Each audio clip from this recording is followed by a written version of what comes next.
I hope everyone's prepared for Camelot. Soberoni of G&A Reviews here with a servant spotlight for the best Choco Bunny, Nitocris. We'll be examining her stats and skills, as well as going over pointers on how to utilize her effectively, and an overall grade comparing her to how she stacks up to the other 4-star servants. I also have a spotlight for the other Camelot servants, Ozzy and Saberlot, so do check those out right after this. For now, on to Nito's stats.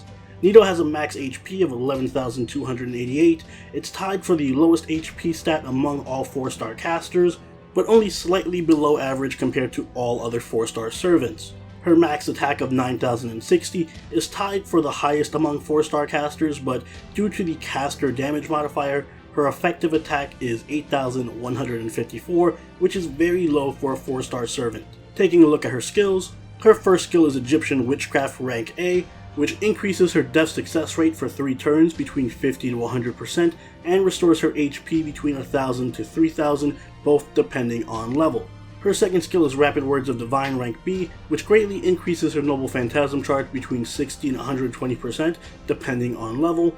And finally, her last skill is Grace of the Sky God rank B, which applies Guts 1 time for 3 turns, reviving her with between 1,000 and 2,000 HP depending on level, and it also removes all debuffs. For her passives, she has Territory Creation rank A, which increases Arts card effectiveness by 10%, Item Construction rank B+, which increases debuff success rate by 9%, and Divinity rank B, which applies damage plus 175. Taking a look at her deck and Noble Phantasm, she has an Arts deck with Quick Arts Buster and an Arts Noble Phantasm. Her Noble Phantasm is Anpu Neb Tajaser, which deals heavy damage to all enemies between a 450 to 750% damage modifier, and has a chance to inflict death between 50 to 100 depending on overcharge. This can be strengthened through an interlude, which will increase the damage modifier to between 600 and 900% depending on level, and also adds the effect of decreasing enemy critical hit rate for 3 turns by 20%. Taking a closer look at her cards, we see that her quick card hits 4 times, her arts hits 3 times, her buster hits 3 times, and her extra attack hits 5 times. She has a Noble Phantasm gain rate of 0.54% and a star rate of 10.8%. She has very good Noble Phantasm gain due to the triple arts card deck and high hit counts, and she has slightly above average star generating due to the 4-hit quick card. Nitocris is an arts caster that's built around the instant death mechanic, very similar to Shiki. Her first skill, Egyptian Witchcraft, gives her a 100% buff to instant death chance and heals her for a respectable amount. This skill is Nito's bread and butter, and it's what enables her instant death to trigger so reliably, as a 100% buff is significant, and it makes Nito one of the most consistent servants when it comes to triggering death on enemies. The heal also synergizes well with her defensive focus, as seen in her third skill, Grace of the Sky God. This is Nito's major defensive skill, and it's deceptively good as it removes all debuffs and grants Guts for 3 turns. But do note that the cooldown is only 5 turns at max rank, meaning you have Guts active for a majority of the battle, and you have access to a very short cooldown debuff removal. Combined with the heal from her first skill, this makes Nitocris significantly tanky despite her low HP for a caster. Her second skill, Rapid Words, is a monstrous charge to her Noble Phantasm gauge and literally lets you Noble Phantasm at will. It also enables you to Noble Phantasm twice in a row, which, when combined with instant death on her Noble Phantasm, lets Nito absolutely demolish 2 waves of enemies regardless of their class, making her possibly the best farming servant in the game. You should focus on maxing out Egyptian Witchcraft first, because inflicting death is the most important thing for Nitocris, followed by Rapid Divine Words for the cooldown reduction, and then finally Grace of the Sky God for defense. Nito's Noble Phantasm is what defines her. It's an AoE Noble Phantasm that does very little damage, but has a significant chance to inflict death. Combined with her first skill, this Noble Phantasm can consistently take out low-level enemies like EXP hands, doors, skeletons, soldiers, some wyverns and golems, etc.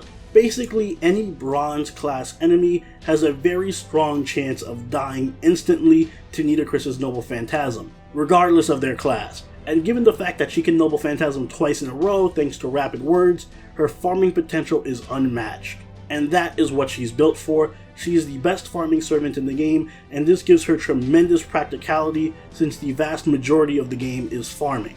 She is the closest thing we'll ever get to an auto battle function in FGO, and even though Rapid Words does have a long cooldown, her Noble Phantasm gain is so good that she doesn't need to rely on it to spam it out. I have to admit, after trying her out for the past month or two, at your guys' request, she has been one of the most useful servants I have ever used and really helps me mop up the floor with weaker enemies. But while she is the best in the game at that, she really can't do much else. Her damage is abysmally low, so don't expect her to kill anything that isn't dying to instant death. She does have some tankiness, so she can stick around, but against tougher enemies or even mid-tier enemies like silver or gold golems, her instant death rate drops significantly, and some enemies and most bosses and mini-bosses are just too resistant to death to kill that way.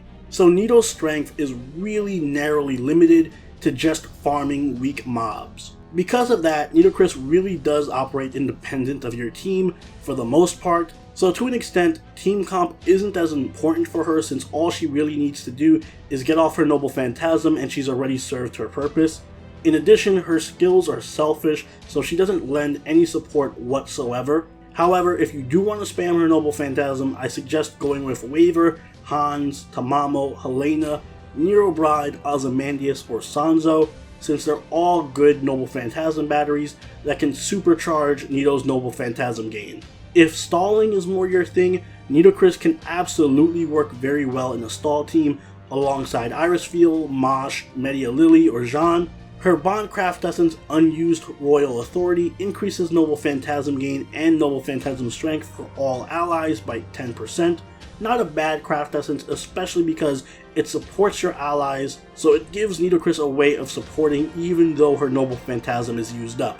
But instead of that, you will almost always just use Kaleidoscope instead, because this is what's going to allow you to Noble Phantasm twice in a row. Nothing is better on Nito than a max limit broken Kaleidoscope. You can also go with Little Halloween Devil or Divine Banquet if you prefer to spam your Noble Phantasm more than twice. 2030 in a Fox Knight's Dream will give you some definite support power and are highly advised if you're bringing her to a boss fight, that way she can support your main damage dealer. And finally, if you just want to stall, then I suggest Maiden Halloween and Bridal Training. They're both very fun to use on her. Overall, Nitocris only does one thing, and that's farming, but she does it better than anyone else. Being a great farmer also means she's very useful in pretty much any situation, and especially good if there are a lot of enemies with different classes. She also has a good amount of tankiness to keep her alive without much support, but her very low damage and lack of any support skills does make her more of a hindrance than anything else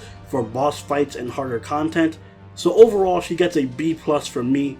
Farming is a majority of the game, so Nito does deserve high marks for that, and her sheer amount of convenience and usefulness that she brings to the game. But I do wish that she had more to offer once the small fry have been defeated. Even just a charisma or a targetable heal would have gone a long way toward increasing her usability in more challenging content, which becomes the norm with Camelot. And those are my thoughts on Nitocris.